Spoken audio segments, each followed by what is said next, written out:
Hey guys, BJ the Brave here, back with some more Shadowverse Worlds Beyond content, and today I am bringing you a really fast deck, guys. I'm bringing you Storm Dragon, and this deck I saw went 15-0. It got a 15 win streak, and I thought, you know what? I haven't really played much Storm Dragon, but 15 win streak sounds good at diamond level. Let's jump in and give this deck a shot. So what I'm going to do is show you the deck, and then we're going to jump in some games and see how it works in practice. If you like that, guys, don't forget to subscribe to the channel for many more guides like this, and don't forget we also do a weekly meta snapshot, so go and check that one out if you've not seen it. Okay, with that said, let's dive on into the deck.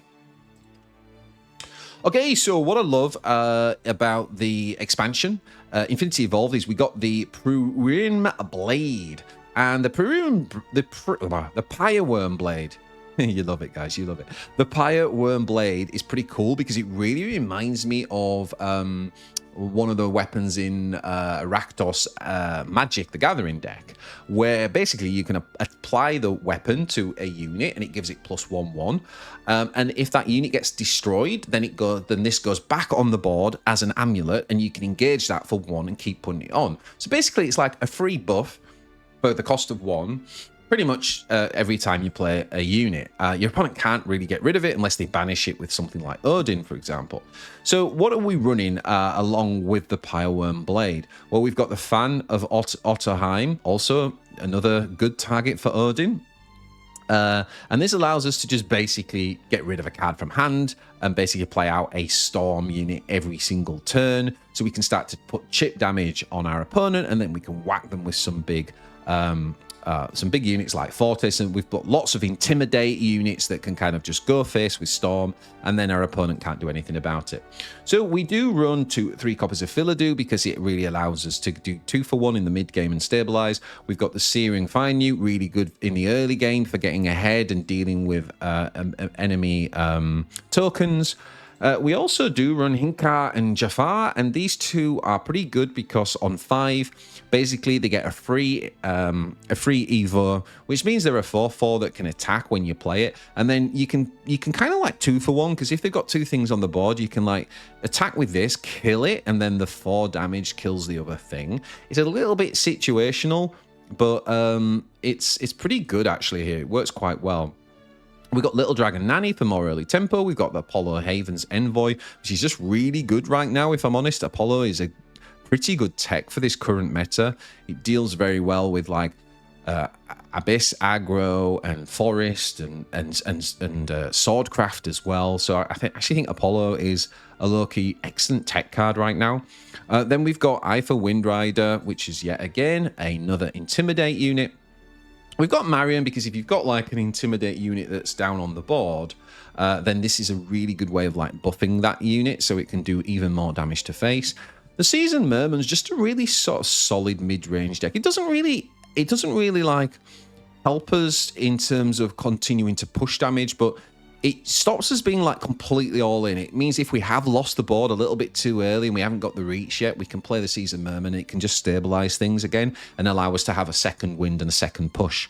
Speaking of which, Forte is the real deal. This card is phenomenal in this deck. If you Super Evo her, she becomes an 8/5 that has Intimidate, which is insane. And then if you put the Pyreworm Blade on her, she becomes a 9/6, right?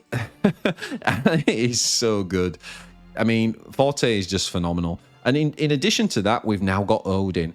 And so Odin gives us three more Storm that obviously can break through a ward or destroy a unit on the board while it goes face. Again, with Storm, it can be 7, or again, benefits from the Pyreworm Blade. And then the Warrior of the Deep is our top end, if you like, just dealing 6 damage to enemy face. So this deck really does have a ton of reach. You want to be looking for the Fan in your early hand. And I also would keep Forte. Other than that, I'm just looking generally for a kind of early curve, because we can always, if we do have the Fan, we can always just kind of like get rid of stuff anyway. You just have to be careful about getting rid of your end game. You have to, it's like a little bit of a balancing act. But anyway, let's jump into some games. The QR code is there if you want to copy the deck. Let's jump into some games now and see how this gets on in practice. Alrighty, so first of all, we have got Swordcraft. Let's go.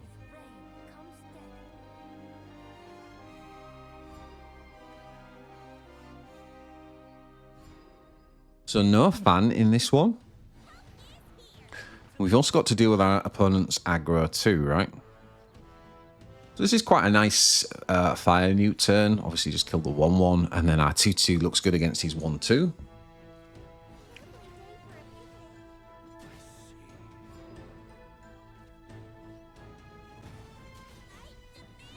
So we do actually value trade here.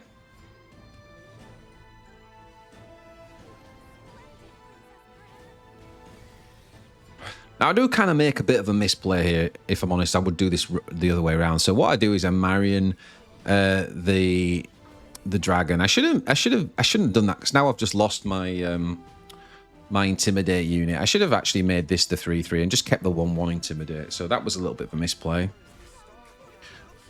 Okay, he had Philodoo anyway, so it wouldn't have mattered. It wouldn't have made any difference because he can target it with Philodoo. We've got our own Philodoo though, so another nice answer to his board, and we can actually develop our own Dragon Nanny.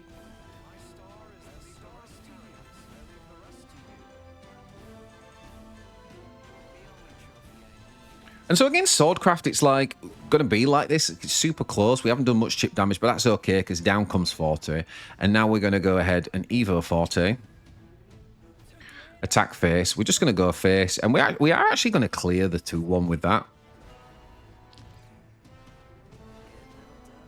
Now, unfortunately, he does have the kind of perfect answer there.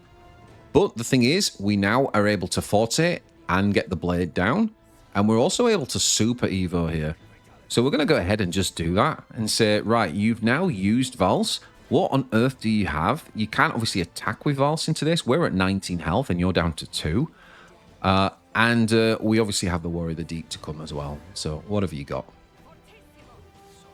So this is a good way of answering the board, but it doesn't heal him anyway. So it's GG. All right.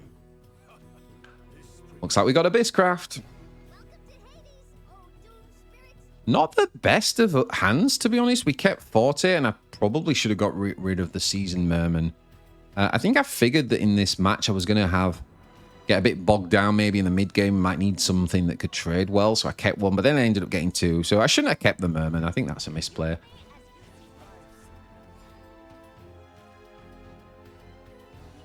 Haifa just goes face.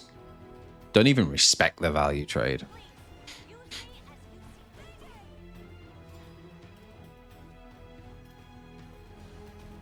So we're going to get that blade down. We're going to use the Strike of Dragon Newt to kill one of these. And next turn, we're going to be kind of happy that we had the Merman, right? But he's trying to put the pressure on us. So we are down to 14 whilst he's still on 18. But I think we are pretty much going to Evo here. And I think we try to, try to kind of keep a decent board. So we kind of trade in this way and have multiple targets.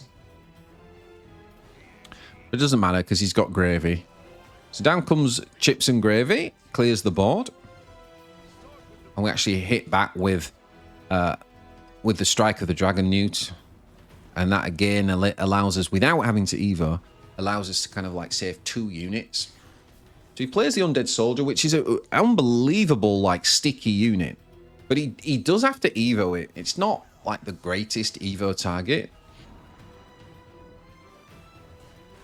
And now we decide we've kind of got to get going. We're not going to be able to win a trade war all day against this. So this is an opportunity. We've got the blade. We can Super Evo. We've already seen a Chips and Gravy, which would be a good answer to this. So the question is, what else has he got that can answer it? And the thing is, Cerberus is not it, guys. It cannot attack Forte. And so there's just nothing he can do. And that's what this deck does. It just has these like couple of turns where the game looks pretty normal and then it just shifts into overdrive and like your opponent just doesn't have answers. GG. All right. Portalcraft, let's go. This time we've got the fan. Let's see some fan play with the deck.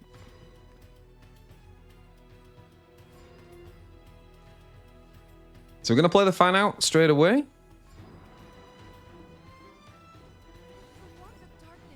Okay, so this card can make it so that we can't target his units with our abilities. Bit of a strange play here, to be honest. I'm not sure whether we needed to do that. I guess we wanted to just try and keep the tempo on, but yeah, I don't know. I don't know if we needed to do that.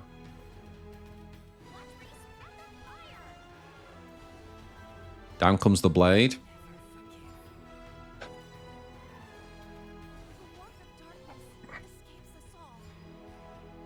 I did want to kill that previous unit because that unit can evo and do 3 damage, so it can kind of deal with things like our Stormers or our Fire Dragon Whelp, for example.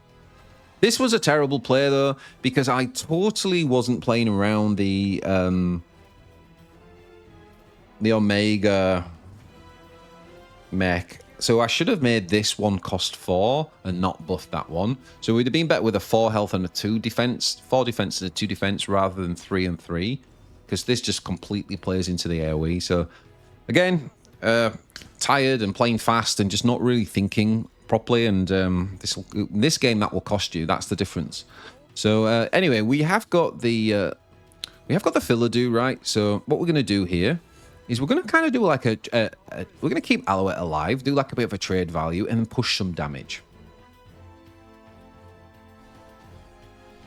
I'm kind of happy to see Ancient Cannon. Like, Ancient Cannon's a brilliant card, but this deck does not care about it at all, because all we're trying to do is do damage from hand, right? Or the fan of Ottoine can just give us a storm. So the cannon is pretty useless against us. So we really don't care about the cannon.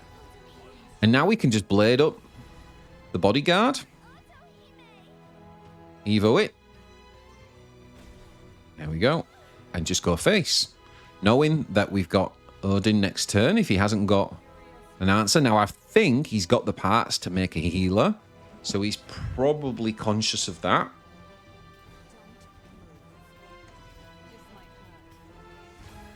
See which one he does get. He does indeed, so he goes for the heal. And with the cannon, he's able to finish off the unit. So he's back up to 8. But because of the Pure Blade, we can Odin. We can Super Evo Odin to make him 7. And then we can Blade to make him 8. Making Odin super powerful in this deck. And again, guys, just completely burning our opponent down. GG. Well played. So there you go, guys. If you like this Storm Dragon deck that went 15-0 at Diamond rank, then give this one a try.